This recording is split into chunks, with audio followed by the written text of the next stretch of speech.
Guys, welcome back. I'm going to talk about a few other options other than the method that I've used for making a silicone mermaid tail.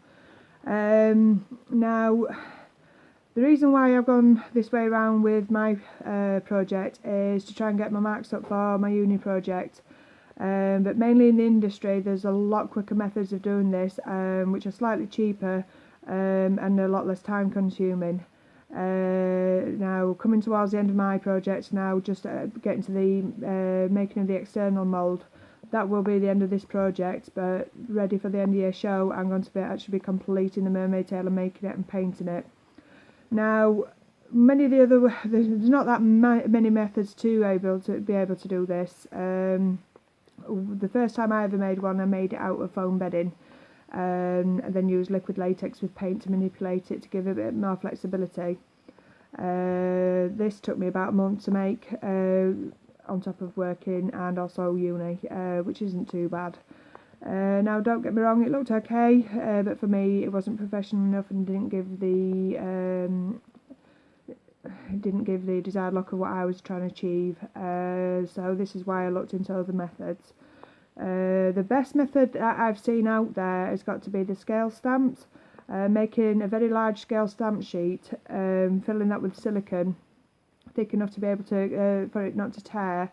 Then this has been removed, wrapped around the person's body and cut to shape, all the way down to where the ankles are. This has then been seamed up. Some people seam them completely by using silicone or silicone glue. And other people put either zips hidden in like some kind of furry detail all the way down the back, or velcro's been another method that's been used. Then what they do for the lower part, for the tail and the flute, is they use clay, wet clay, to make two halves of the tail and flute, and then turn it into a mould and then run the silicone through that, and then attach that to the body of the merman tail. As I say, that is a very good method. You can also fit your monofins in there with that if you do it that way around.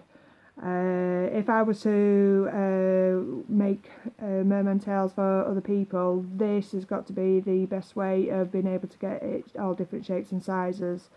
The one that I've made is great, but it's only good for people that's the same frame as the model that's in there. So it'd be quite difficult to actually make that for someone tall like myself or of my frame. So unfortunately it's great, and I will be able to make a few more, but I obviously will only be able to do that for people that are of the same size. The other ways that people have done this, they've actually run it with foam latex, but again, problem we found with that, where our workshop is the oven is far too small. It would take too many pieces and it wouldn't look as good, because obviously you'd have to patch up the bits that were where it was separated, which you'd lose detail. It is doable, but the time scale that I've had, I've not been able to do that. I was really hoping to be able to work with foam latex this semester, but as I say, it's just been a no-go. We did get the opportunity to have a little play about with foam latex, which once we got the demonstration, we saw what the tutors did. We had a go ourselves, and I must admit it is not the easiest of products to use, so in some ways I'm kind of grateful that I didn't actually get to run the piece using foam latex. Yeah, especially with the fact that they A got burnt, B it went off too quick before I even had a chance to put it in there. So that is something that I'd need to have a lot more experience in before I even attempt to do a prosthetic piece of this size using foam latex. Now the silicone tail that I'm making, it was going to be injected, but with the silicone that I've got only having a 7-minute work time, I run the risk of it being completely ruined. So what I am going to do instead is, once I've got the 4-part mould, I'm going to make it bolt them together into 2 parts, and then I'm going to paint the silicone in, which this will come in useful for me to be able to fit in some LED lights. So I'm going to paint a very thin clear layer of silicone in there, then attach the LED lights into the areas that I'm wanting them to go into, then put a very thin layer over the top of just where I've put the LEDs in, and then I'm going to start adding some depth colour, the base colour that I'm wanting throughout the most of the tail. by mixing pigmentation into the silicone that I'm going to be painting on. I'll also be using some material as well to give that strength and prevent it from ripping and tearing. Then once I've done that, I'm going to start seaming them together.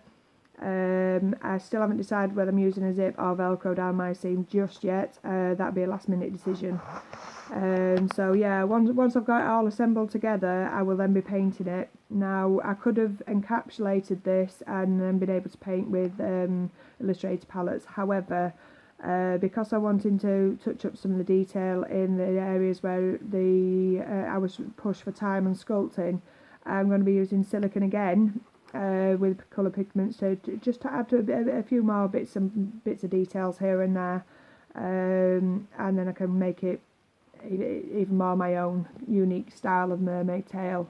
I've had a few people comment of the fact that the scales are inverted. This, as much as people think I've done this by mistake, was actually done with what I thought was quite good reasoning. The fact that when the merman is swimming in the water, the inverted scales will help create some pressure whilst it is with the strength of the tail of them pushing down, and give them more strength and faster swimming abilities within the water. So yeah, I was quite pleased with that idea. As I say, not everyone's going to agree with that, but this is my own project and this is how I'm doing it. So fingers crossed it looks as good as what it did in the sculpt when it comes out with the mould. Not far away now. I've got 4 weeks till deadline. As I say, the part that I have to get to for my deadline is having the mould ready. So thankfully I've then got about another month after that to be able to get the tail completed, put on my model, and taken for a photo shoot, ready for the India show. If anyone's interested in coming to view this, I will keep you posted on the date, but I've got a rough date of the 10th of June. It'll be sometime around between 5 and 6, I do believe. Now, there'll be a lot of amazing prosthetic pieces there from what some of the other students have done, and I highly recommend you guys coming to take a look. As I say, there's not just the work from the special effects, there's some amazingly talented makeup artists that have been doing a lot of editorial work, high fashion work, and just some of the stuff that I've seen coming across there has been absolutely outstanding. So if you are free and you are local, feel free to come down. I will keep you posted with the exact date a little bit closer to the time, and hopefully we'll see you all there. Whether you're a makeup artist, just someone that's wanting to have a look and interested in special effects, or whether you are a special effects artist or makeup artist and want to see the new talent that's out there, please come and say hi. We'll be very welcoming and very grateful for your time and coming to see us. Thank you. Bye bye.